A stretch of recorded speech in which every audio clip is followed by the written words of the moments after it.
3 months after my father's funeral, I finally opened his storage unit. The manager whispered, "Sir, I need to show you something in the back, but you should probably sit down first." When I saw what was inside, I collapsed. The fluorescent lights hummed above my head as I lay on the concrete floor of StoreSafe facility on Route 9, just outside of Albany. The manager, a heavy-set man named Gerald Kowalski, who'd worked there for 19 years, was kneeling beside me saying something I couldn't process. My father had been dead for 93 days. I'd spent those 93 days believing he was the man who raised me, the quiet accountant who coached my little league team, who walked me down the aisle at my wedding, who held my daughter for the first time with tears in his eyes. Now, I was staring at the contents of Unit 247 and realizing I'd never known him at all. The unit was 10 feet by 20 feet, climate-controlled, the kind people rent for valuable furniture or documents that can't handle humidity. What I saw inside wasn't furniture. It was evidence. Boxes upon boxes of files, photographs, newspaper clippings spanning 4 decades, a wall of corkboards covered in notes and string-connecting faces I didn't recognize, a laptop that was still plugged in, still running, still displaying a database of names. And in the center of it all, a single photograph that made my knees give out, a photograph of a woman I'd never seen holding a baby I instantly recognized. The baby was me. My name is Daniel Ashworth. I'm 41 years old, a high school history teacher in Schenectady, married to my wife Rebecca for 15 years, father to 2 daughters, Mia, who's 12, and Sophie, who's 9. I grew up in a small house in Latham, New York, the only child of Richard and Evelyn Ashworth. My father was a certified public accountant who worked for a mid-sized firm called Brennan Financial Services for 37 years. My mother was a librarian at the county library until she passed from breast cancer when I was 23.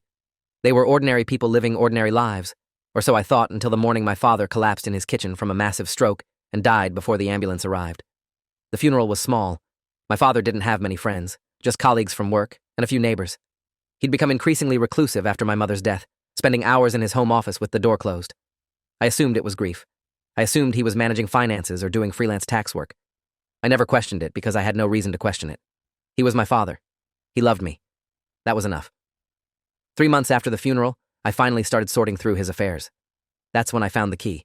It was in his desk drawer, tucked inside an envelope marked Unit 247, with an address I didn't recognize. I called the facility and spoke to Gerald, who confirmed my father had been renting the unit for over 30 years. 30 years.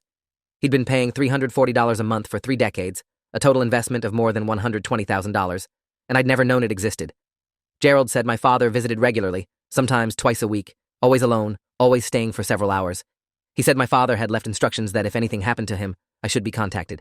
But Gerald also said there was something else, something he needed to show me in person, something he'd discovered when doing a routine check after the payment lapsed. "Mr. Ashworth," he'd said on the phone, his voice careful, "I've worked here a long time.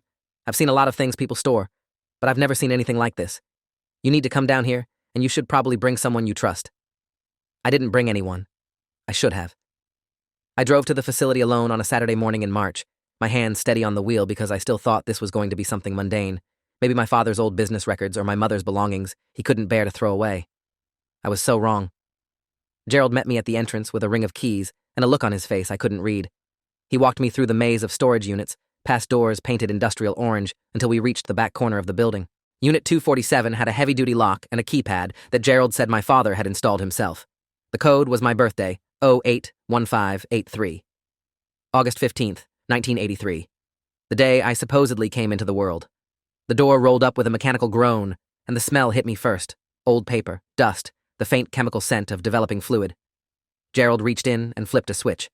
The lights flickered on, revealing what looked like a cross between an FBI command center and a private investigator's office. I stepped inside slowly, my eyes scanning the walls, the boxes, the equipment. There was a desk with 3 monitors, a filing cabinet with labels that made no sense to me, and everywhere there were photographs. Faces of women, of children, of men in suits. Some photos were old, yellowed with age. Others looked recent. I didn't understand what I was seeing until Gerald pointed to the far wall and whispered, "Sir, I need to show you something in the back, but you should probably sit down first." I didn't sit. I walked toward the wall he was pointing at, toward a section of corkboard that was different from the others. This one had a timeline stretching across it, dates ranging from 1982 to 1983. At the center was a newspaper clipping with a headline that made my vision blur. "Albany infant vanishes from hospital. Parents devastated." Below the headline was a photograph of a woman holding a newborn, her face twisted with joy that the photographer had captured just hours before that joy was destroyed. She had dark hair and eyes that looked exactly like mine. Next to the clipping was a series of documents, hospital records, police reports, handwritten notes in my father's meticulous script.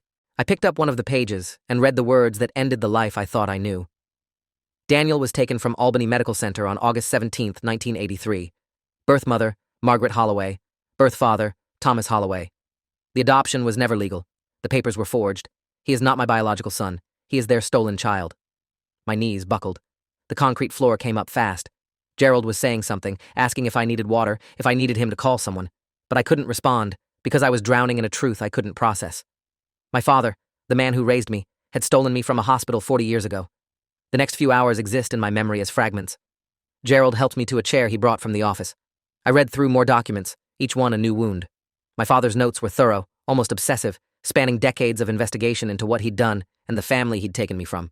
The Holloways, Margaret and Thomas, had searched for me for years. They'd hired private investigators, appeared on local news programs, started a foundation for missing children. They'd had 2 more children after I was taken, a son named Philip and a daughter named Grace, siblings I never knew existed. Margaret had died in 2019, just 3 years before my father. According to his notes, she'd never stopped looking for me. She'd spent the last weeks of her life asking her husband to promise he'd keep searching. And Thomas Holloway was still alive, living in a retirement community in Saratoga Springs, just 45 minutes from where I stood. My father's notes explained everything, his motivation, his method, his decades of guilt that he'd channeled into this bizarre shrine of documentation.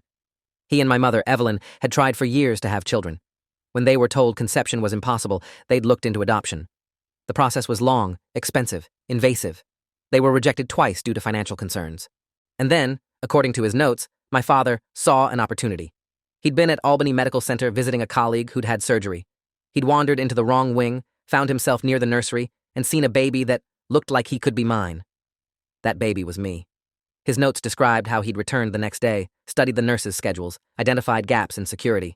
He'd come back on August 17th wearing scrubs he'd purchased from a medical supply store. He'd walked into the nursery during a shift change, picked me up, and walked out. No one stopped him. No one questioned him. He drove me home to Evelyn, who he'd told that the adoption had finally come through. He'd forged birth certificates, adoption papers, everything needed to create a new identity for a stolen child. Evelyn never knew. She died 17 years later, still believing I was legally adopted, still believing the lie my father had constructed so carefully. But my father knew. He'd lived with that knowledge for 40 years, and instead of confessing, he'd built this archive. He'd tracked the Holloway family's every move, collected every news article about their search for me, documented every milestone of their lives. He knew when Philip graduated college. He knew when Grace got married. He knew when Margaret was diagnosed with cancer. He knew everything, and he'd told no one. I called Rebecca from the storage unit. My hands shook so badly I could barely hold the phone. When she answered, I couldn't speak at first, just sat there listening to her voice ask what was wrong, why I sounded strange, where I was. I finally managed to say the words, "Dad kidnapped me. I'm not who I think I am." The silence on her end lasted forever.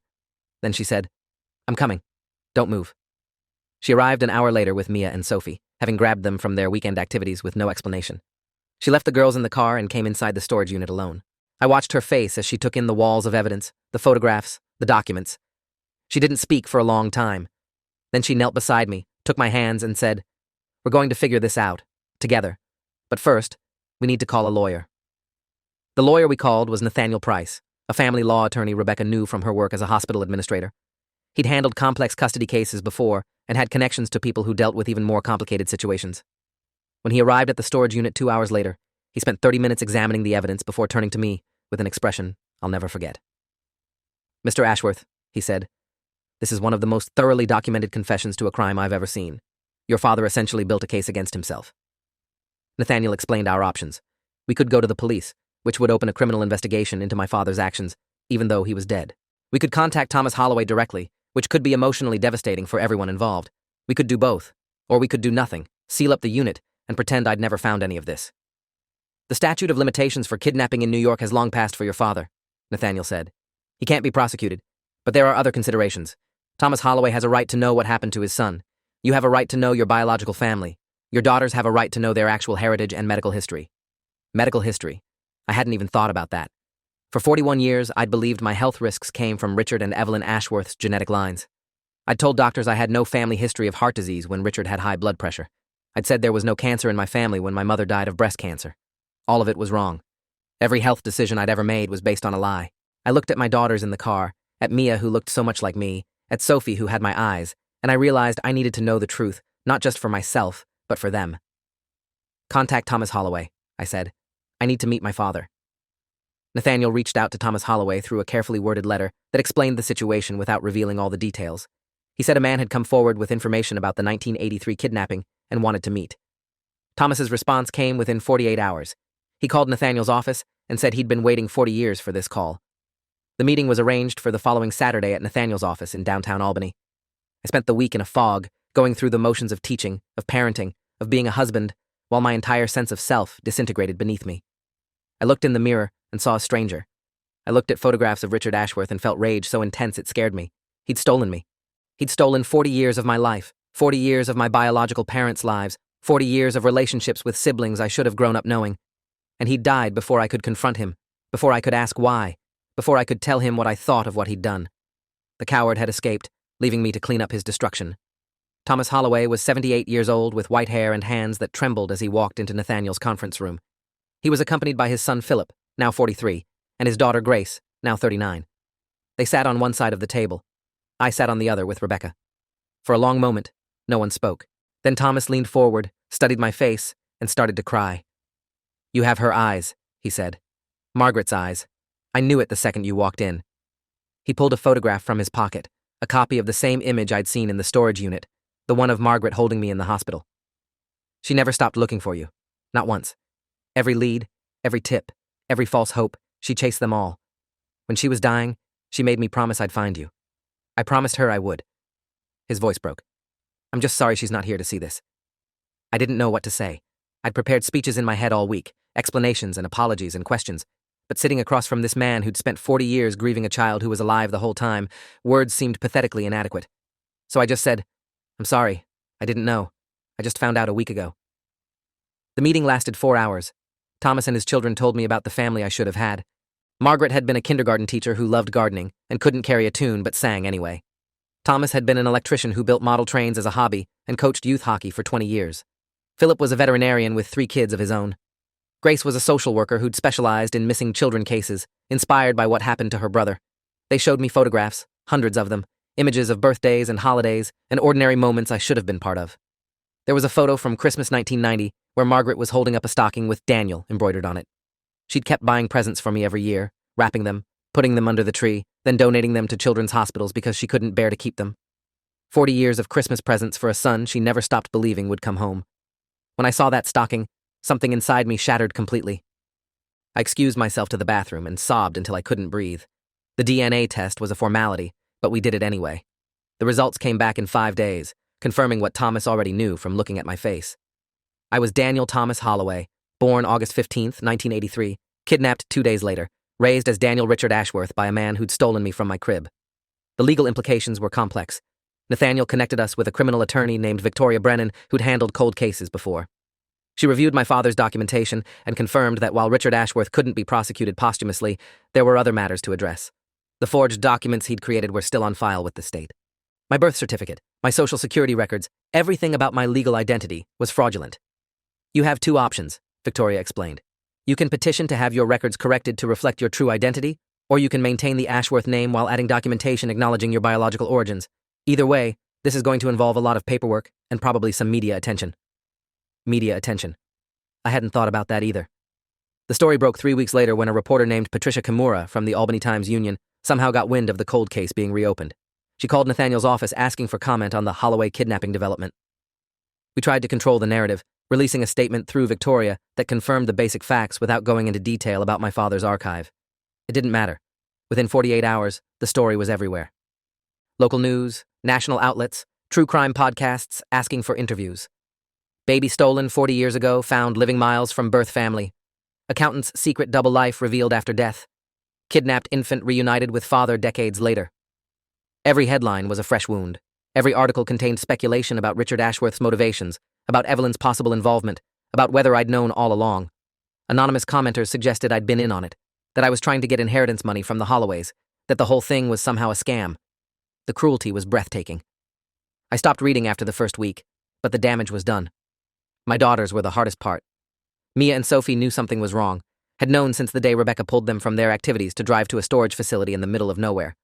We'd tried to shield them from the details, but kids hear things. Kids read things. Sophie came home from school one day crying because a classmate had told her that her grandfather was a baby stealer.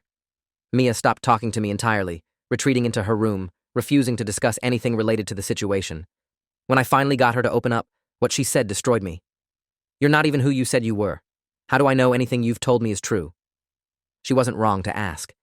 I'd been telling her for 12 years that she was Mia Ashworth, that her grandfather Richard had loved her, that our family had roots in this community going back generations. All of it was built on a lie I hadn't known about. How could I expect her to trust me when I didn't even know who I was anymore? We started family therapy the following week with a counselor named Dr. Eleanor Vance, a trauma specialist with 22 years of experience working with families affected by identity crises and late discovery adoptees.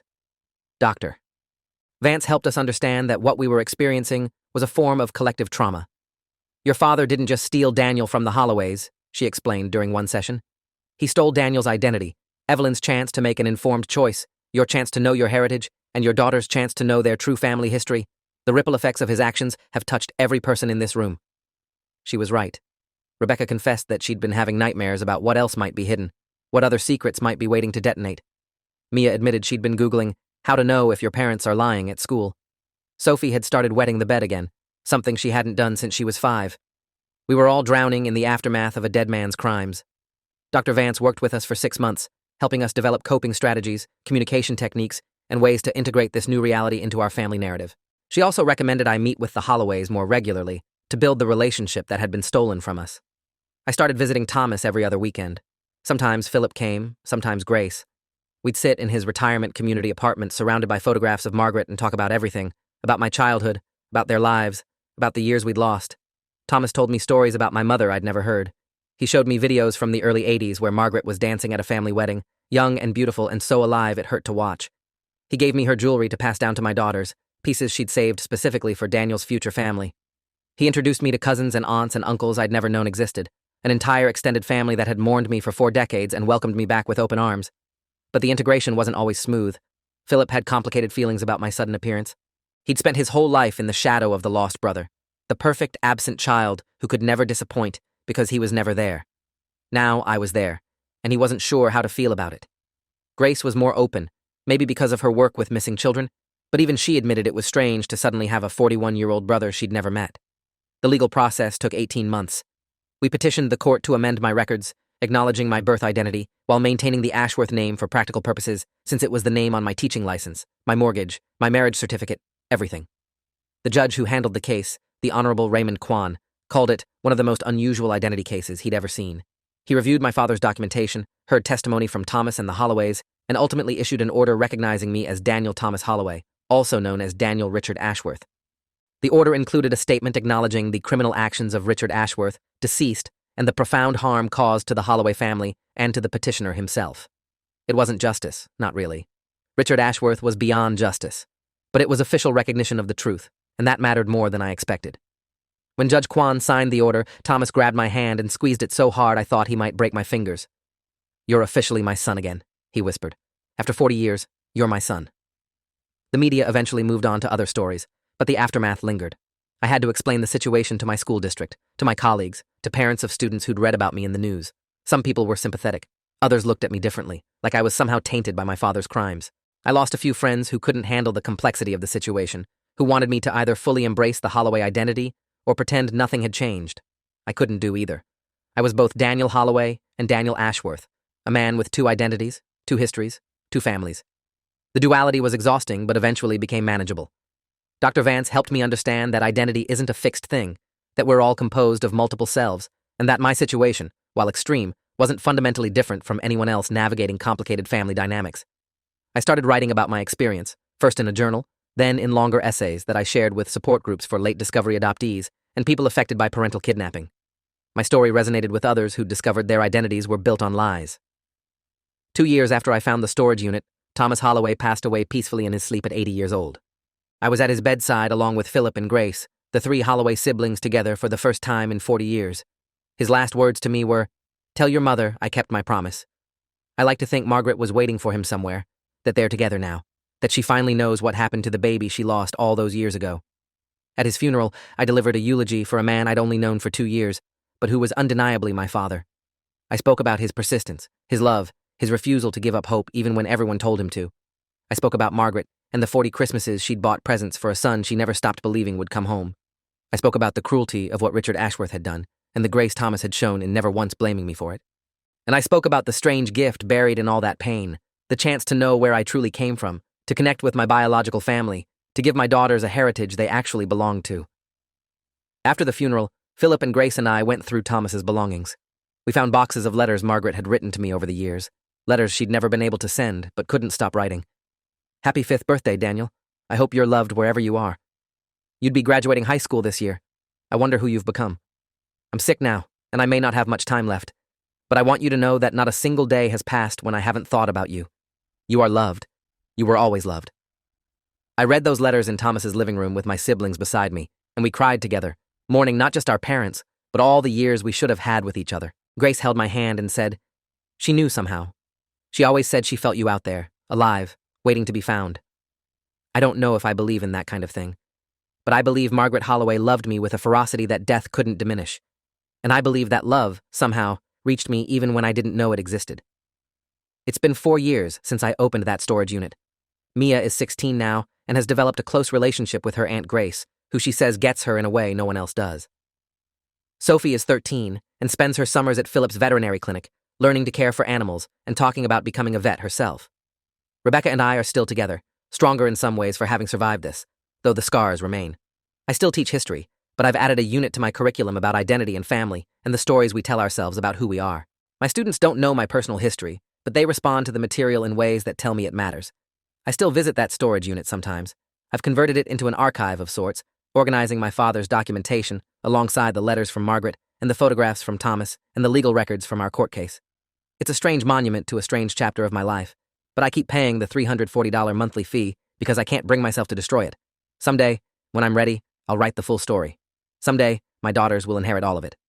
Richard Ashworth was not a monster. That's the hardest thing to accept. He was a man who wanted a child so badly, he committed an unforgivable crime to get one. He loved me. He raised me well.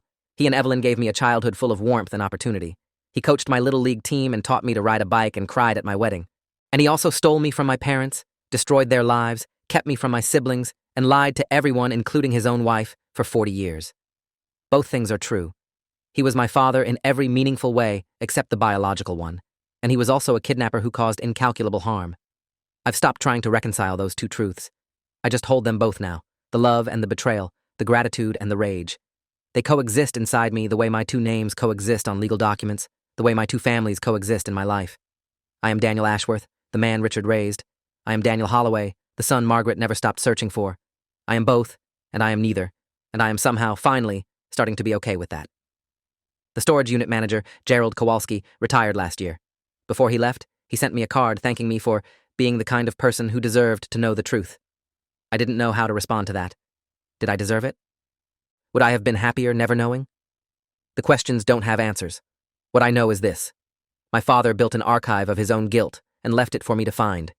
He could have destroyed everything before he died. He could have taken his secret to the grave. Instead, he gave me the key and trusted that I'd use it. Maybe that was his confession. Maybe that was his apology. Maybe it was just cowardice, an inability to face me while he was alive, but a desire to be known after he was gone. I'll never know for sure. He's gone, and the dead don't explain themselves. But I like to think that somewhere in the 40 years of deception, the man who raised me felt remorse for the man he'd become. I like to think he wanted me to know the truth. I like to think he hoped I'd find my way back to the family he stole me from. And I did. After 40 years, I finally came home. Thanks for watching till the end. Make sure to subscribe and like to not miss the next story.